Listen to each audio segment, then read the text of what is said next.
is what it is. Okay, good morning, everybody. We're Good live. morning. Good morning. Yay, we're here. Morning. I got to get Mighty Tribe up and running. Oh, I'm working okay. on it. So I'll just You guys introduce. keep going. You guys go at it. Our You guys guest go today at it. is I figured me out. the wonderful Bradley Marshall, music teacher Hello. and musician from Melbourne, Australia, who has a cool story. Many cool stories, probably. Yeah. Well, I'm touched to be introduced as a musician. I'm usually introduced as the guy who healed himself online from eczema. Oh yeah. I mean, that's your story. So, but I like the fact that you're not like an eczema patient. You're like a real human being. Yeah. So Bradley, creates why don't you beautiful tell us first who you are, Yeah. and then how you became to be a carnivore Yes. and what it has done for you. So Dr. Kiltz found me, I think 2 years ago around. So I started the carnivore diet June 22, 2022. I think that was the date. And about 4 to 6 months later, I was completely healed. And the transformation was so dramatic that I created a reel because I just wanted to share it with everyone, because I was still part of eczema communities and I could see all these kids suffering and all these people saying there's no cure and I don't know what to do.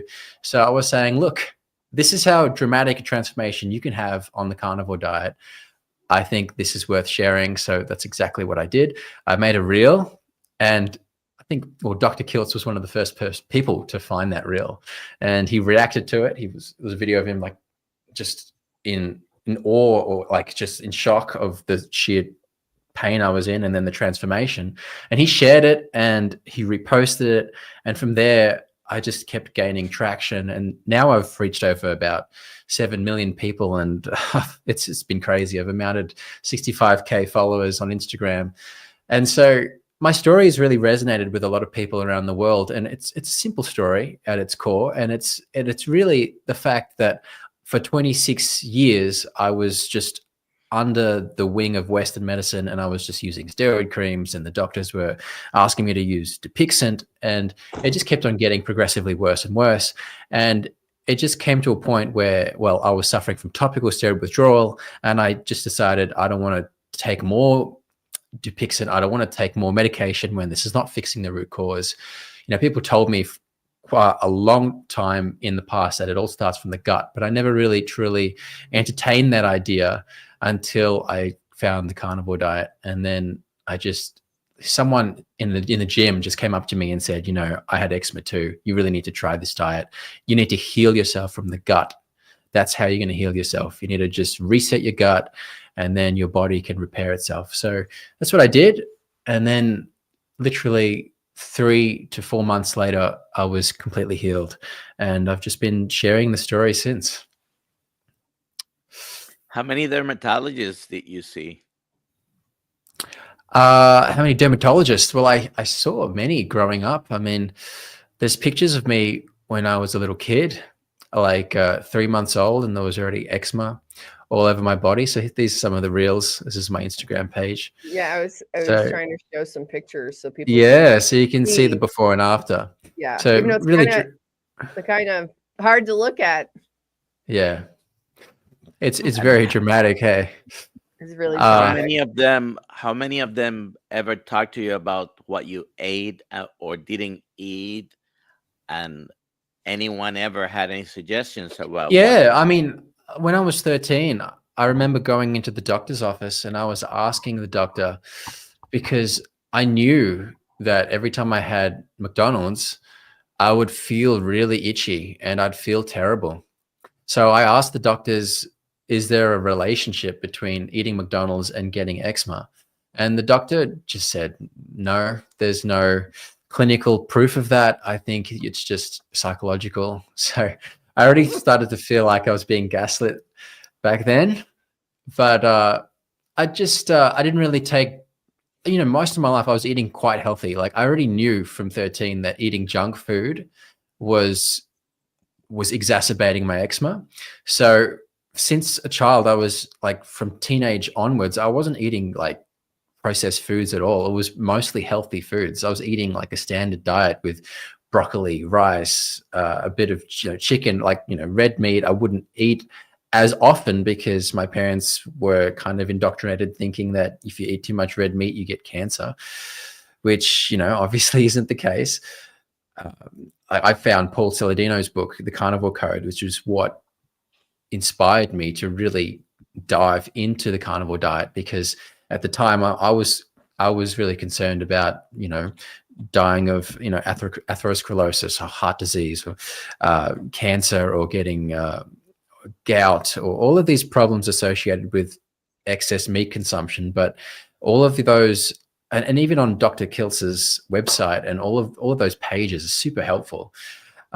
Such a massive resource, and it's all free. So it's just an amazing resource for the world to have, Dr. Kiltz.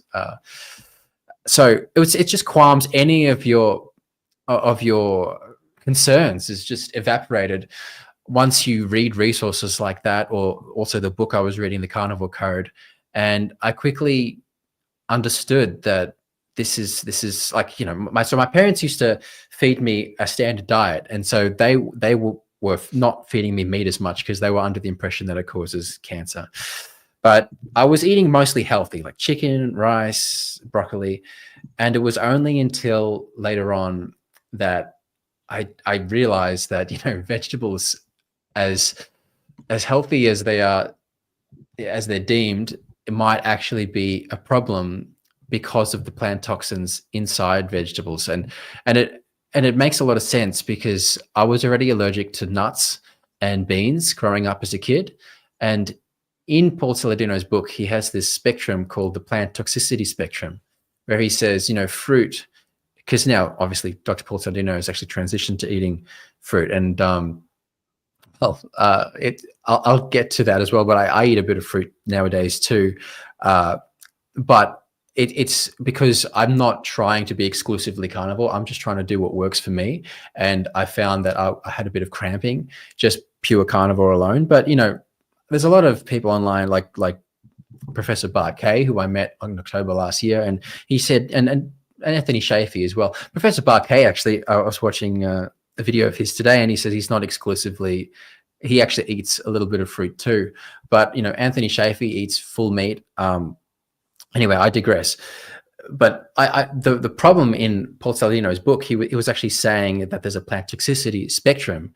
And so vegetables have the most plant toxins in them, whereas fruit has less plant toxins in them, because evolutionary wise, the plants want you to eat the fruit. You want the plant to disseminate its seeds and for the animals to eat it. So it has less plant toxins because it has these defense mechanisms that are not present in fruit, but are present in vegetables, because you don't want to eat the vegetables, you want to eat the fruit.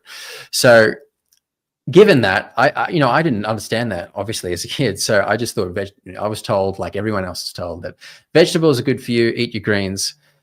But it really makes sense to me now, because I was inflamed by nuts and I was inflamed by beans. I was heavily allergic to fava beans, like broad beans.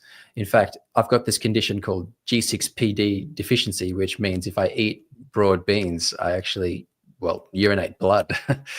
So it's just that averse a reaction, especially with the nuts. I was like kind of anaphylactic as a kid as well. Wow. So it makes sense that these highly toxic plant foods, that naturally, they Dr. Anthony Shafee says these plants are trying to kill you. Like, they don't want you to eat these foods. And it makes sense why so many people are like anaphylactic with nuts and beans, because these are literally on the end of the plant toxicity spectrum. So yeah, it makes sense now why I was so inflamed. And after cutting out all these foods and just adopting like a meat-based diet, I was really able to heal myself. It's awesome. That's awesome. Well, so you use, and I think this is one of our challenges, we use the word healthy. Mm-hmm. Is that a true word we should use for diet ever? Is it not a label of marketing that has nothing to do with the food we eat? Because healthy, clean, organic, what are some other words we use which are simply modern marketing words that have nothing to do with truth. Because the term, I mean, some people have an anaphylactic reaction to one thing and other people don't have nothing obvious, but over time, the damage is done on a cellular level that we don't see on the outside of our bodies. Mm. Mm. Does that make any sense? I mean, healthy. Well, yeah. A lot of people, get very sick later on in life and they're not really sure why, because it's all happening internally. And then finally this body just blows up and then they can't handle it anymore. And it might manifest in many different ways, Right. So go ahead, doctor. Yeah, I was going to say, you mentioned that you didn't eat certain things because you already knew you were allergic to them. But weren't you actually allergic to a bunch of things you were eating? Because, you were trying to keep a healthy diet and you were still eating certain things, which at the time, you didn't think they were affecting you. But once you eliminated all of them, you found out, they were, right? Yeah. So as a kid, I got like a patch test done, and they would determine by pricking your skin with a small sample or rubbing a small sample into your forearm how inflamed your arm would get based on the foods that they put on there. So, and from that as well, like there was other circumstances where I accidentally consumed cashews as a kid, and it was bad experiences where I was rushed to the hospital because I was having like an anaphylactic reaction, and they would just use an EpiPen and just open up the airway. And so from an early age, I knew I was allergic to nuts and beans mostly. But yeah, it was hard to determine that majority of these foods, which I've cut out now, I was allergic to. I mean, the only way I could do that was by really restricting myself down to what I did, which was a lion diet. So all I did was really just like meat, salt, and water. And then from that, I was able to reintroduce foods slowly and determine very quickly what I react to. And it's obviously hard to do that because sometimes when you cut foods out, like I even have friends who are vegan who cut out cheese, and then when they bring cheese back in, they have a reaction to it because they're not used to eating the food anymore. So I understand that by cutting out food and then reintroducing it, you might not actually be allergic to the food. You just might be not used to it anymore. So I would reintroduce foods over, not just once, I'd try it many times over and over and just grade the reaction. So I found the way to reintroduce foods properly and to test it was to eliminate everything and just have meat, salt, and water, because I knew I had no reaction to that. And then slowly I could start bringing things back in. Yeah. And yet that gets back to the question. Let's see. So there's obvious allergic reactions and there's hidden allergic reactions. And cancer may be an allergic reaction that is chronic and subclinical for years until it becomes obvious, or heart disease, right? Yeah. Or Alzheimer's, dementia. All these things people are having over time. It's kind of like your car, right? Over time, our cars break down, and it's like, well, what happened to them? Well, over time, they're exposed to the elements that will damage the molecular structures. And so is it possible that fruits, which we tolerate, maybe, remember they break down to sugar, maybe glycating and doing some damage that we don't see yet? You're 20 what? 28. Right. And so it could be the same problem with me. One of my healthy eating fruit. One of my healthy best friends died at 52 of cancer. Healthy guy. So cancer likely didn't just show up. Something was happening under the surface subclinically for years that showed up in cancer. What do you think of that? Well, yeah, I mean, in some ways, I'm very grateful to have eczema because it's a warning system. Like you're using your metaphor of the car. It's like when something's wrong, a flashing light goes off. And so that for me, when I eat something bad, my body reacts to it within 2 hours of eating it. So I know exactly what's causing the problem straight away, versus someone who might eat something and feel fine and then continue eating that for 20 years. And then 20 years later, unfortunately have a cancer diagnosed. And so it happens very dramatically. So But what about fruit? Well, if fruit might be that situation for me. I mean, I think this is a complex discussion. And I was just watching a podcast today with a guy called the Meat Medic, and he was talking to Professor Barkay. So he was actually talking about who is right in terms of eating fruit, because he was talking about, he has a cohort, he's a carnivore doctor, or he's hypercarnivore, which means he has fruit added. And he was sort of criticizing pure carnivores, saying that he notices the HbA1c levels of his patients much higher in people who are pure carnivores versus everyone who are not. And he said the reason for, he was sort of saying that the reason for that, look, I can't exactly explain it as well as he does, but he was saying the reason for that was being on the pure carnivore diet and having higher markers of like glycated LDL. Like I really encourage the audience to check out the podcast for yourself, because he explains it much better than I do. But he was saying that there was all these markers of inflammation, and there was increased chances of like glycation of the LDL and problems arising with higher levels of HbA1c, around 5.7 to 6%, which he was saying, Sean Baker and pure carnivores tend to have that level. And that's why he reverted back to eating fruit. And then Professor Barkay, on the other hand, said, well, there's no evidence to say that having higher levels of HbA1c is a problem at all, because you're considering this in the frame of mind of reference of people who are already pre-diabetic and obese and eating a standard diet. But if you have people who are healthy and in the carnivore realm, it doesn't really apply. And he was talking about how blood cells live longer.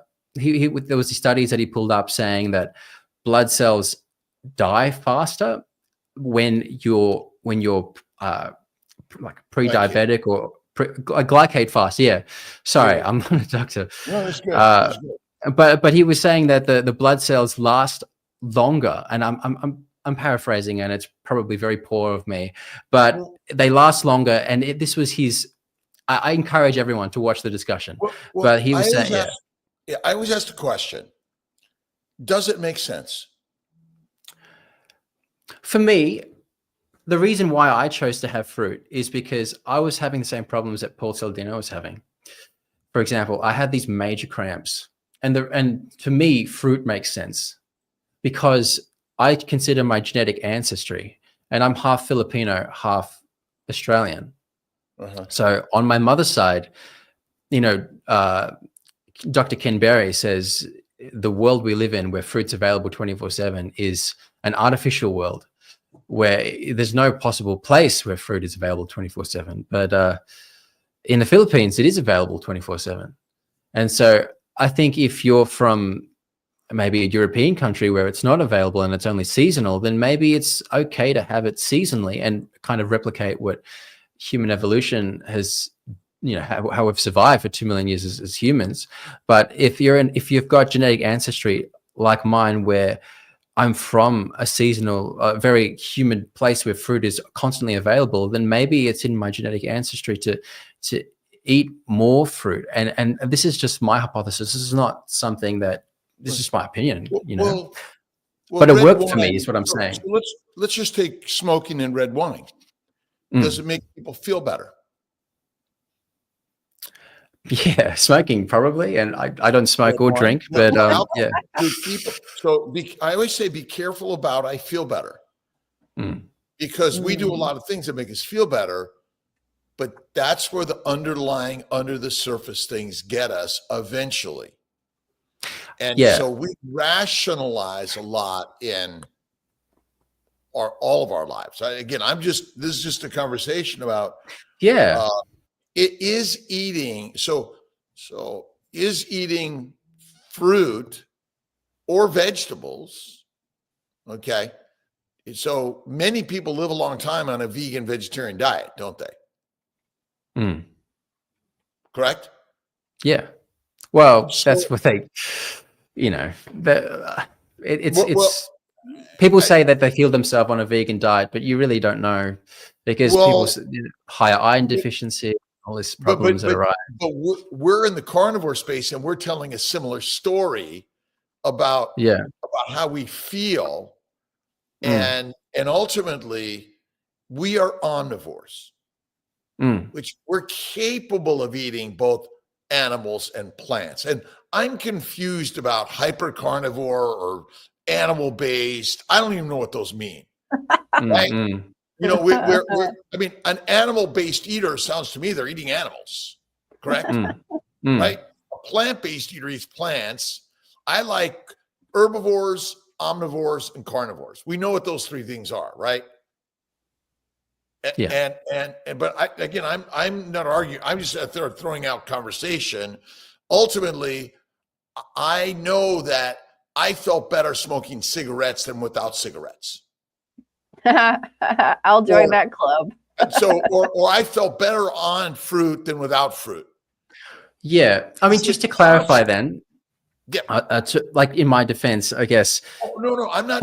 I'm not offending you. I just no. So, in a very broad sense. Yeah, of course. Professor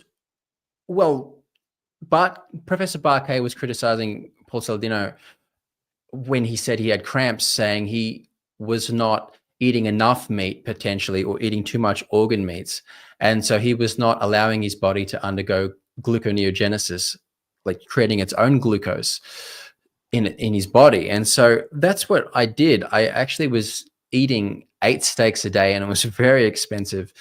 And that wasn't the problem, though. Like I was willing to spend more money to satiate myself and eat 8 steaks a day. But the problem was I was still getting cramps, and very intense cramps. I was getting, every time I worked out, I wouldn't be able to do abs, like sit-ups, because the cramp would be so intense. It would look like a hernia sticking out. And I went to the doctor, and he used his transducer and did an ultrasound and determined it was just a normal cramp. There was no hernia or tear. And so it was determined it was electrolyte imbalances, electrolyte issues. And so I was deficient in electrolytes, like magnesium, potassium, calcium, and as soon as I reintroduced fruits, all that went away. And that's why I started reintroducing coconut and avocado initially. And I was on that the first time we actually had our interview together, Dr. Kiltz. I started from back then, and it was because of those cramps. And coconut and avocado are both keto friendly. They're low carb. So that's why I was very conscious of that. So that was my reasoning behind reintroducing fruit. And and I get it. There's a lot of sugar and it tastes nice, but I wouldn't do something just to taste nice. I'm doing it to alleviate the cramping and the discomfort that I held on pure steaks alone. Medicinal properties of plants. Yeah. Right. So when I take aspirin, which is made from a tree plant, right, I feel better. When I use Motrin, I feel better. I'm just again, I'm throwing out our rationale, which is, so is there glucose in meat?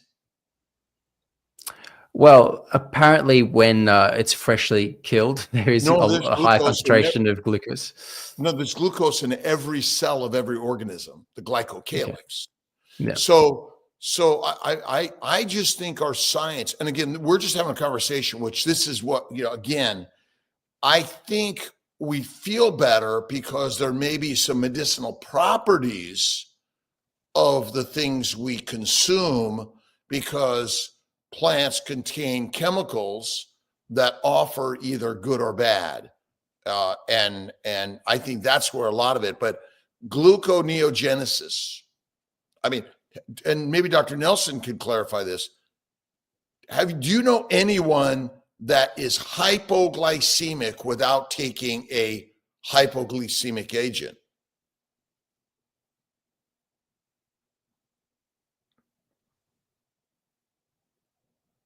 I think you're muted. I'm muted. Okay, sorry. So yes and no. Usually this happens when you're taking medication, but it can also happen to people who have been priming the pump so much with carbohydrates that your body is secreting a lot of insulin and your blood sugar might go down. But if you're following the right diet, no, you're not gonna. But you've never hospitalized someone with a sugar of 20 unless they either had an insulin tumor or they were taking a drug. Exactly. Right. So glucose in our bloodstream is never a problem low because there's just sugar abounds in our body. There are 9 sugars in our body. That's why I wonder about that. But I agree with you. I get back to we're omnivores. We're capable of pretty much eating everything and anything. But much of what you ate to cause psoriasis, and so many of us, eczema, psoriasis, there's some toxins or chemicals that affect our skin tremendously from the plants. I don't know anyone who has those problems eating just strictly meat. Do you know anyone, Dr. Nelson? No. And I'm just wondering if you're familiar with Pottinger's cats. Pottinger. No, I'm not. So you got look at Pottinger. He showed that cooked meat was harmful to cats. Oh wow. And pasteurized milk. So I wonder for so many of us on the carnivore, if the way we prepare our food may be the other culprit that we're not realizing. And we're eating rendered fat, not raw fat. Where are you on raw stuff? Well, I've had some raw liver. I like to cook my meat medium rare. Like the more red it is in the middle, I prefer. Like I don't like to overcook it. Yeah. But in terms of raw, I've only tried raw liver. And I've had, not when I say try, I've had it a few times. Yeah, I'm Pottinger's cat. And if you haven't read the book, Eat Meat 3 Times a Day by Schlink, Kerry Mann gifted that to me. A really great read. Basically, he's got amazing stuff. And same thing, rare to raw meat is healthier, and well-cooked plants are less toxic than raw plants. Yeah, no, I agree. In fact, I cook the fruit sometimes because it's less toxic, because you're eliminating all of those plant toxins by cooking it. And it's the same thing with beans for people. Like some beans are inedible unless you cook it. What reducing, right? Would you say we reduce which toxic load?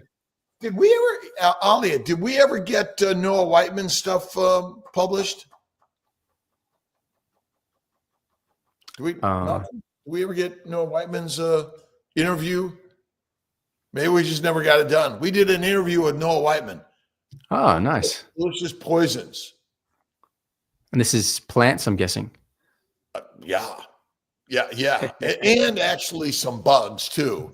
But it's plants which have evolved for millions of years more than us, and they make, heroin, cocaine, marijuana, nicotine, caffeine all come from plants, right? Which are highly addictive. And so it's kind of like I love coffee. All right. And is there a lot of science that coffee is good for us? There is some, yeah. There's some, yeah, I think so. And there is how about some fruits that and is not. What's that? I said there's some and there's some that is not. There's both sides, but yeah, and I'd say the same with fruits and vegetables. If you go to a vegan channel, there's all these citations of documents of how good fruit is, and you go to Dr. Kiltz's website, of course, it's going to be the opposite. Well, but right. I mean, I'm not, but we can consume some toxic things in small amounts and frequently, prepared properly. And what you're saying is they're less toxic, and or I'll use the word non-toxic in an acute phase. Yeah. Acute phase is in like you now, but later on it might be. That I mean, again, it's just like everything eventually wears down because we're exposed to things that are oxidative and glycating and damaging the structures of the molecules which hold us together. I think. Fight back, but I'm just interesting ideas that if I had the knowledge that the meat medic Dr. Suresh has in his brain, I mean, like I saw some of the comments before, it was saying red blood cells live longer, that's why A1C is higher. And there was a citation he brought up, which I was trying to inform you guys of earlier, but it was basically the opposite, of which, like the red blood cells don't live as long when you're prone to, like when you're pre-diabetic or prone to diabetes.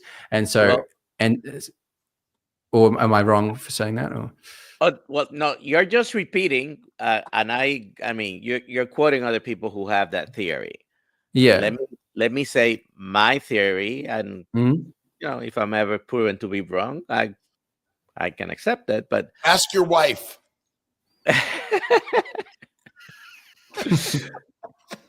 Red blood cells, I'm going to be bold, could not live longer the more glycated they are, because glycation is damage, okay, without going too much into the science.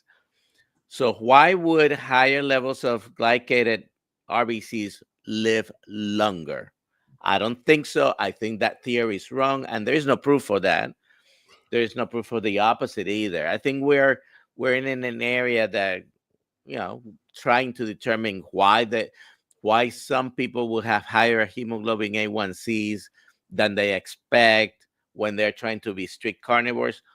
I think it remains to be seen why, but it is not because the RBCs live longer, because a glycated red blood cells is gummed up with glucose glycation as opposed to glycosylation.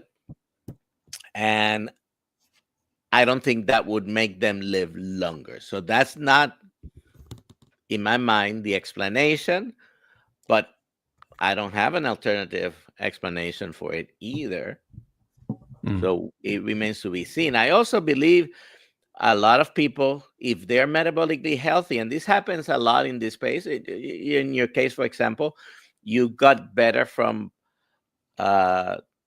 your skin conditions, and now you're able to tolerate a higher amount of carbohydrates in the fruits, and it is the ripe fruit. And by the way, I'm from Puerto Rico. We do have fruit a lot longer in the year, but they're not the same fruit. 1 month you have something, the next month you have something else, and the next month you have something else, and almost 365 days of the year.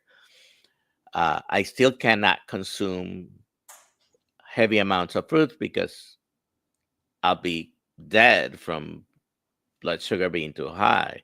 But once you have become metabolically healthier, you might be able to tolerate some of those things to a certain degree. And I think Paul Saladino is classically, I'm not saying he's wrong or right. He basically is exercising 3 hours a day. He has a very different lifestyle than most people do. He's not the average guy. And he's eating 200 to 400 grams of carbohydrates a day, okay. If he's able to tolerate that, great. I don't think everybody can do that, and not everybody's in the same level of metabolic health. Well, yeah, Professor Barquet even criticizes that is, what was it, 200 calories of fruit a day was just way too much. But I don't think I'm having that much myself. I haven't measured, but I just have like. I'm talking about Saladino specifically. I'm not saying he's right or wrong either. Our biggest challenge is show me what you look like at 60, 70, and 80 in the sense of your metabolic state and how you're feeling, because you're 20 something, we're 70 something almost. And all I can tell you, 40s and 50s and 60s are different than 20s and 30s. And and it might benefit me to return to carnivore as I get older. Like pure carnivore. This is where the question lies. If we were more fully carnivore in our 20s, our teens and 20s and 30s, how would that affect us in our 40s, 50s, and 60s? Again, this is all an experiment for each and every one of us. And that's the part we know plenty of people live a long time on a plant-based diet. We don't really have insight into people who have lived a long time purely on animal products. We don't have any significant cohort that we could say, because again, you eat fruit. And again, this is not, there's no chastising into that. That is purely we have to find where we enjoy life. That's number one. And that's, look at, and I may be wrong too, I don't know. I'm just trying things. You're right for you. And I agree with you 100%, because I think a high animal fat, rare to raw, is where we're at in much of our ancient evolution. But how many people evolved in a purely year-round fruit diet? Well, this is why I think genetic ancestry would play into it, because if I was fully European, I wouldn't have the genetic ancestry in my genes to potentially be able to cope with as much fruit as someone who was born from the Philippines. Yeah, but I'm going back. I'm saying our ancestral evolution of 50, 100, 300,000 years ago. Okay. And again, we're telling a story. I don't think we have any populations of people who work exclusively, like you said, exclusively fruits and vegetables around the world. Everybody ate some meat to a certain degree. We do have certain populations like the Inuit and the Maasai that were heavier, but believe me, if they had accessible more fruit, they might eat more fruit. So the Inuit, for example, didn't have it accessible.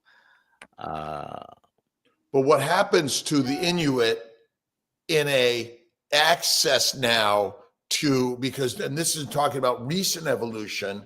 So those people that lived longer with the fruits, the genetically were capable of tolerating it a little bit better than those that had no access and suddenly are given that. But so many people are exposed to a lot of flours and sugars that are sort of packaged powders, which is like heroin. I need to jump in a little bit because we have some questions to answer.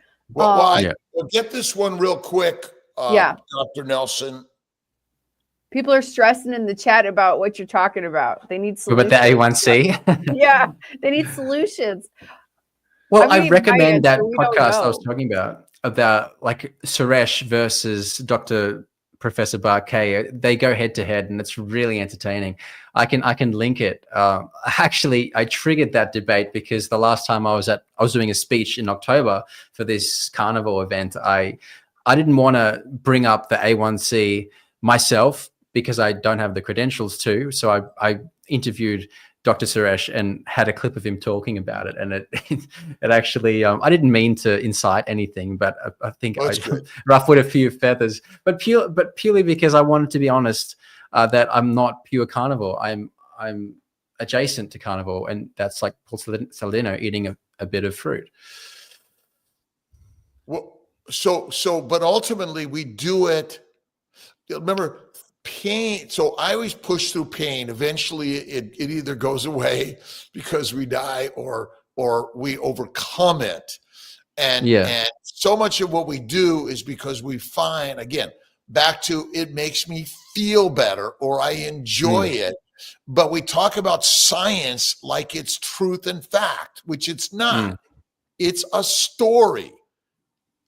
Science is theoretical anyway. And we're all arguing over a great story. So what's the difference between a 5.8 and a 5.6 hemoglobin A1C, Dr. Nelson? First of all, it's not that different, right? I would consider any hemoglobin A1C of a difference of 0.1 probably within the margin of error. So 5.7, 5.8 is the same.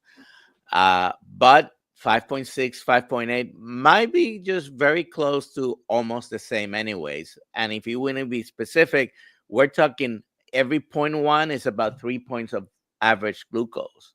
Okay. So a glucose of 100 average for 90 days and 103 average should be about 0.1. But besides that, I think this question says, how do we explain it? I don't know the final answer to that. My explanation is pure carnivores might be at some point consuming a little bit more protein that will reflect on a higher A1C. I don't think the explanation of the RBCs living longer is correct because higher glycation is higher damage. So how can you explain that a red blood cell that is damaged is going to live longer? There's no conclusive studies for this either way. We got to look at the glycobiome because glucose is not the only sugar in the human body that glycates. Yeah, it's just one of the sugars. Is very, very bad as well. We just don't have a good test for that. Well, glucose, fucose, mannose, N-acetylglucosamine, and there's 9 sugars approximately. There are hundreds of sugars in an environment. We're just missing many of them, which may be part of that. But as you mentioned, a high protein diet is good for us or bad for us? Probably not if we push the protein all the way and because amino acids stimulate insulin because they must be converted to fat in the liver or we die. And so maybe that's part of the problem with a lot of carnivores. And I'd say most meat people eat is lean. That's not even fatty. And that's a big problem. So, Bradley, what are you studying? Where are you at in this world? Remind me, I apologize. That's all right.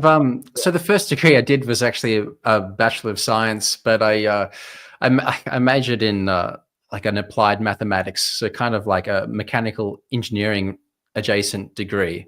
So following that, I did a Bachelor of Jazz Piano. So I've got 2 bachelors in piano and science. But yeah, I mean, I've been so far that's my credentials, but I was interested in taking the science further, but I've just been unsure as to where to go. This year, actually, I enrolled into a biomedicine course, but I think it's before I actually dive into another undergraduate degree, I was thinking perhaps I could do a master's. I'm just kind of soul searching at the moment of what to do, but that's what I've studied so far. I always love my maths, so applied mathematics is my kind of degree. My degree. what you're doing, by the way, is sharing your ideas and thoughts and helping tease out of all of us a conversation of health and wellness, or just it really. I mean, this is because I'm like you. What's that? I'm like you. I don't do things for the sake of dopamine. You know, I don't drink. I don't smoke. I don't take drugs. I wouldn't eat fruit for the sake of dopamine. Like, the only reason I started eating it is purely because I was having real problems with cramps, and I work out all the time. Like, I try to go hit the gym at least 4 times a week, and I try to keep fit, and I'm always swimming. And so I had issues with electrolytes, and I had issues with cramping.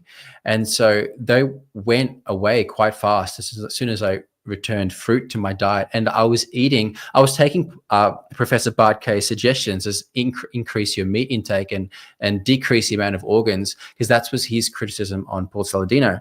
And so I did that, and it didn't really help me because I was maxing out on my meat intake. I was full and I was still getting cramps. And it really only took fruit, and who knows? So, like, you know, Professor, what's his name? Dr. Anthony Shafee actually said, I really think, even though you said fruit fixed it for you, you could have still, you know, it could have been a fat intake problem.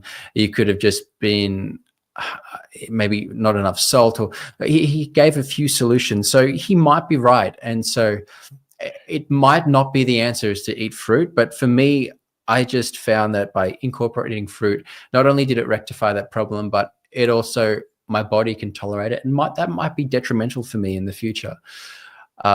But I just found that, you know, like the problems for me are actually, the largest problems are not just the fruit. It's actually the external things for eczema.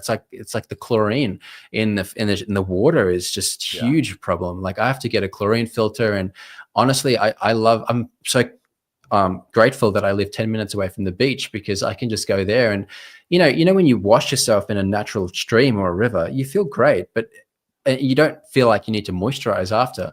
But after you have a shower, you feel dry, and I feel like a lot of people feel like they need to moisturize after, because it's the chlorine that dries you out. But getting back to fruit, it's like, you know, I don't do it for the dopamine. I did it because I had those problems, and I used that as a solution. Isn't everything for dopamine, actually? I don't know. I don't think the monks would believe that. So ultimately, it's all a chemical reaction. Every thought, every feeling is a chemical reaction. I did it for this. Well, that's our explanation. That's psychological. But ultimately, on a electromolecular atomic level, dopamine, it's everything's for dopamine, right? And in essence, we feel better because there's chemical reactions that are making us feel better. That's all it is. It's all for the dopamine. And again, I'm just throwing out it's all chemical. Even our thinking is a electromolecular chemical reaction that we have to, there's something a part of that, but you feel better on using it. And your explanation, again, all of us, by the way, this is all of us. You are as unique as all of us are unique. Everything is, you're feeling better, and that's enough. You say feeling better. I'm saying it was rectifying severe cramps. So to me, it's not about feeling better. It's about rectifying an issue. If I gave you Motrin or Advil or some pain medication, could that help you feel better? It could help me feel better, but it wouldn't solve the cramp issues, I don't think. Yeah, no, it could. We give drugs for cramping. All right. Okay. So I'm just throwing out the just a more global concept and idea is that whatever you're doing, you feel better. That's great.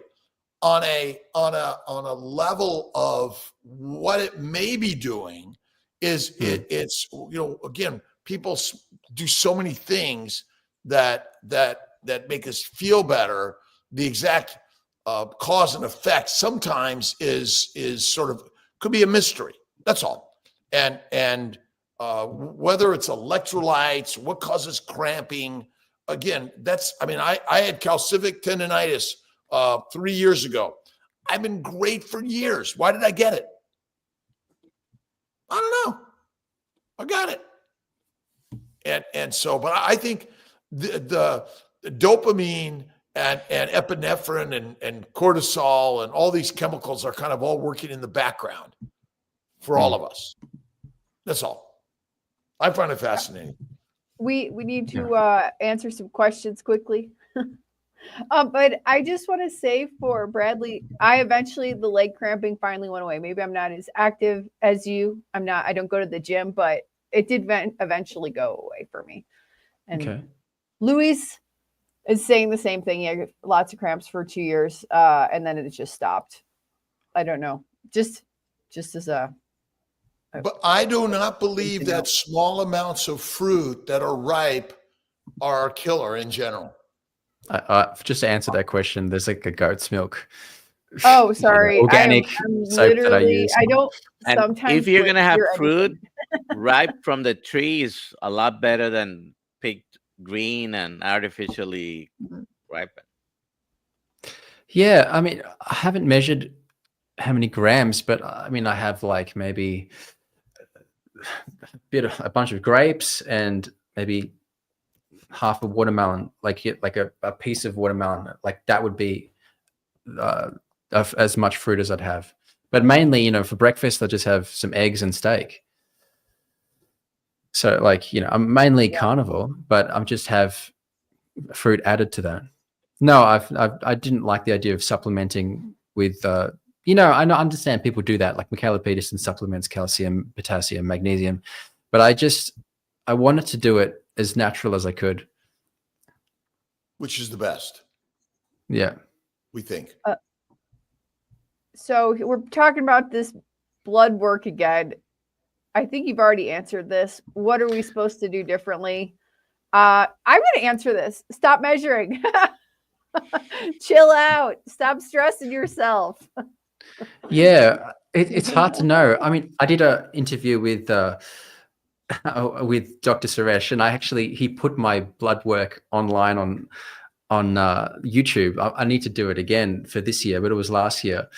I can't remember on the top of my head, but I think it was around 4.1, which was my HbA1c, and Paul Saladino's is low as well. But who knows? I think the conclusion from Professor Barkay and from Dr. Suresh is that you really can't decide at the moment whether it is unhealthy to be higher or lower, given the different circumstances. There's no evidence of risk for either, given you're on a healthy carnivore diet and you're not like eating a standard diet and obese or diabetic.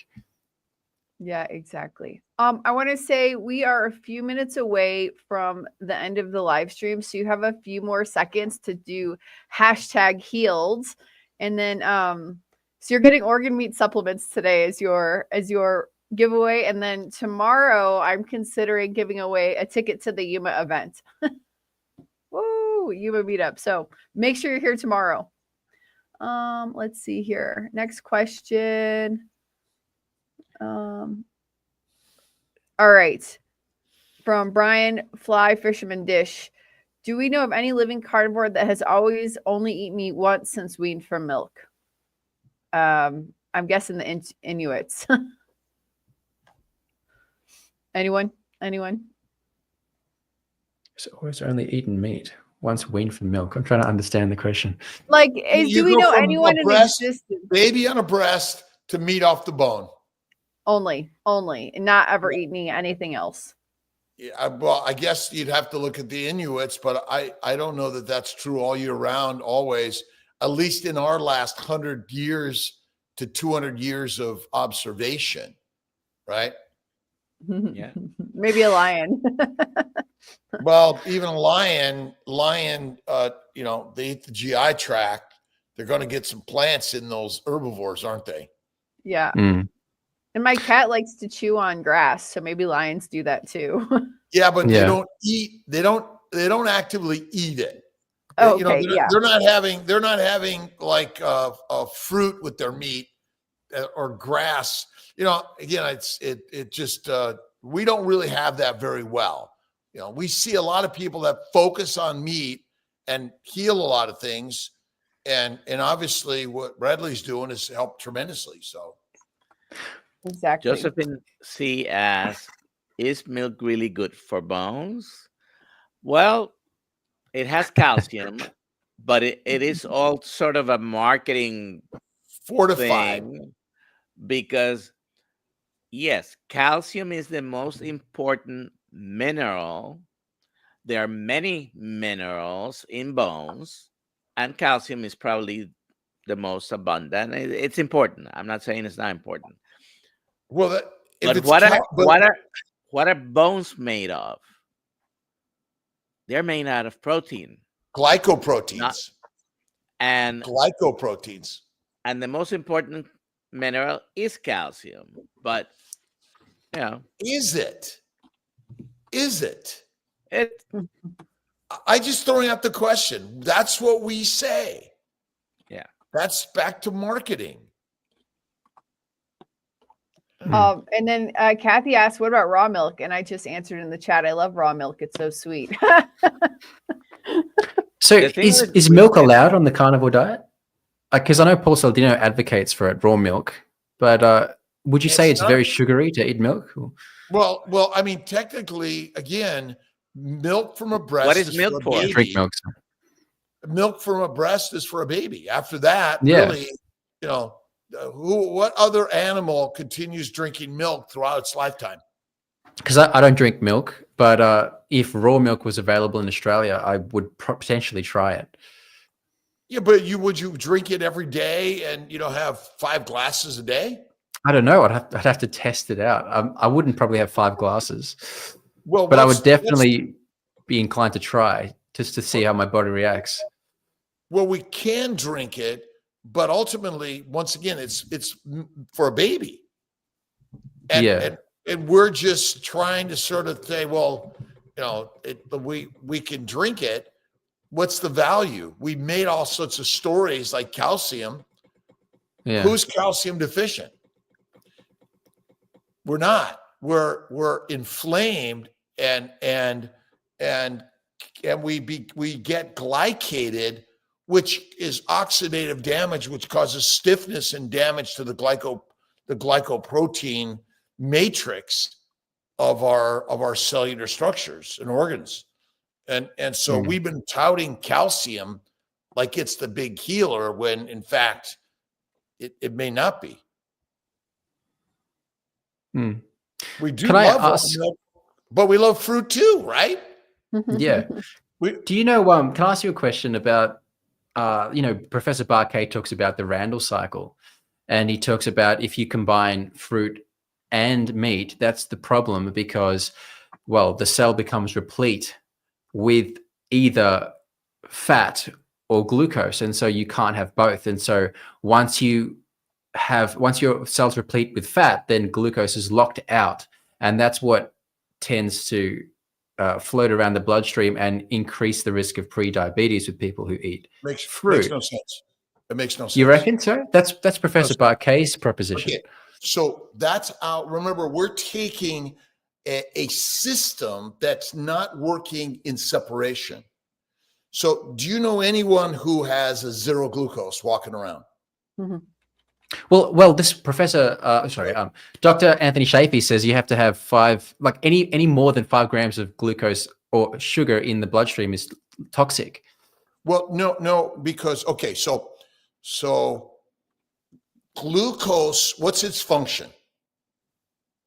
Energy. Glycosylation. It's not energy. Okay. It's glycosylation. Sorry. What's the main function of fat? Energy. Okay. Okay, so we say a lot of things in science. What if most of it's wrong? Okay, so you can go days, weeks, and months without eating any food. Agree? If you're fat enough. Yeah, I mean the world record was like a year plus for someone who just water fasted. Right. But a bear and many organisms actually hibernate for a long time. But a bear will, 1 second, Alia, we're not, this isn't timed, right? We can stop whenever we want. Okay, right? good. Yeah. The whole point is, I opened up a can of worms when we got 20 seconds what to if go. our science, the whole point is, what if our science is wrong? Is wrong, and it could be. Okay. Yeah. So the glycocalyx and the glycobiome, what do we know about it?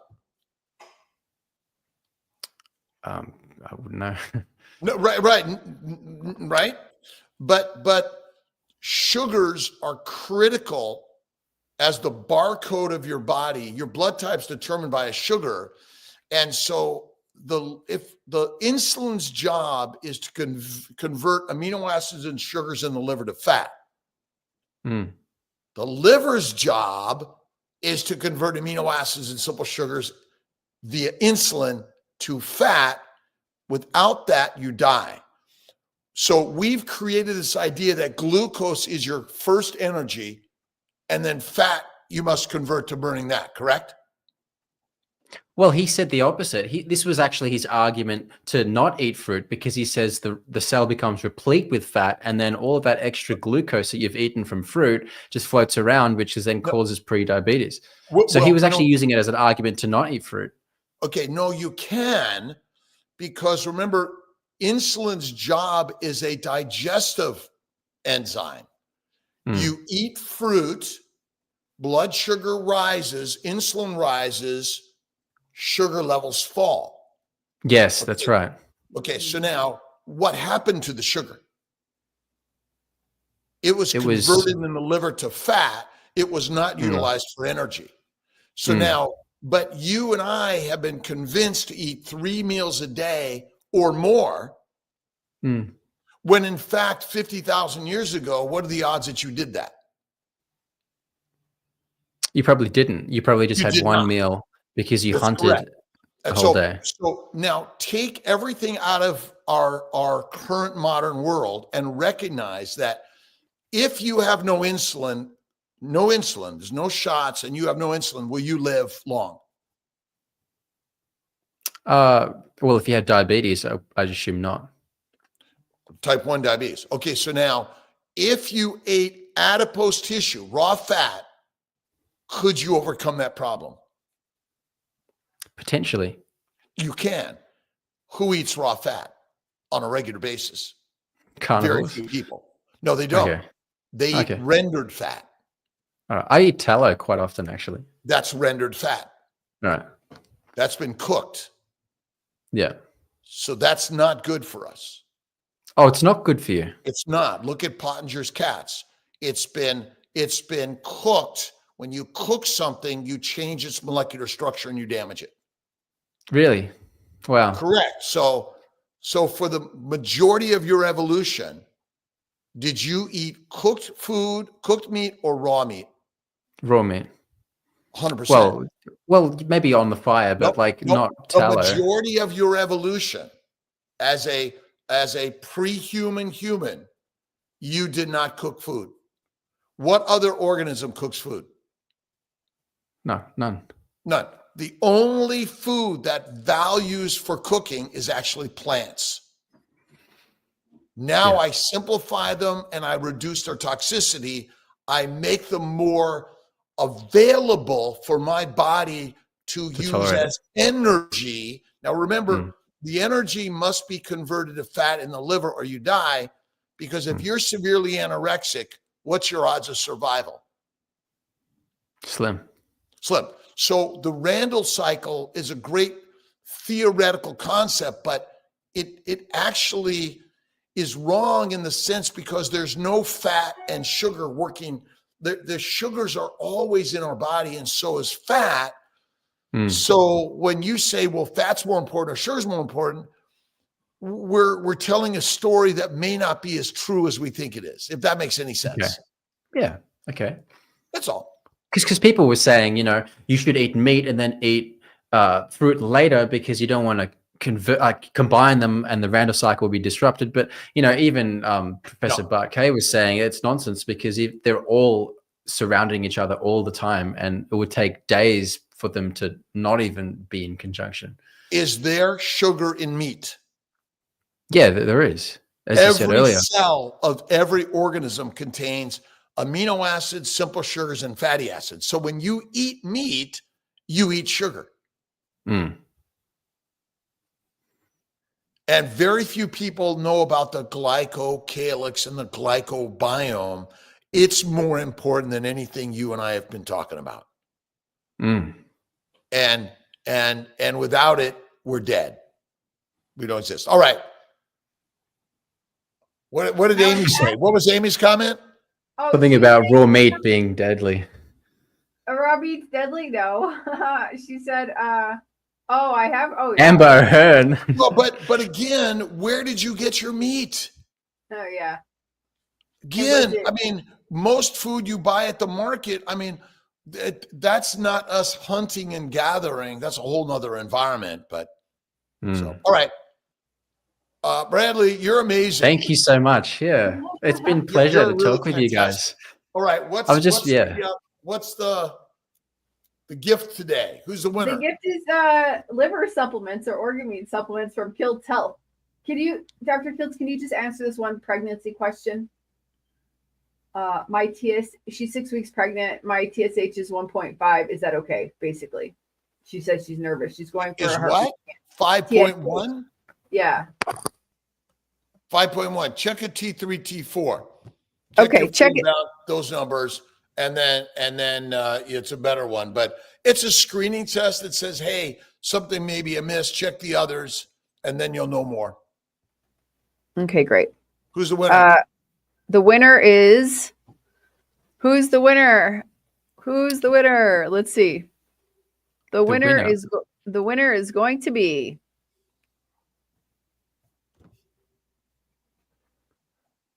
Mudbone. Yay, Mudbone. Please email me at alia@drkiltz.com. I need your address. I need your shipping address. So please email me, give me all your details.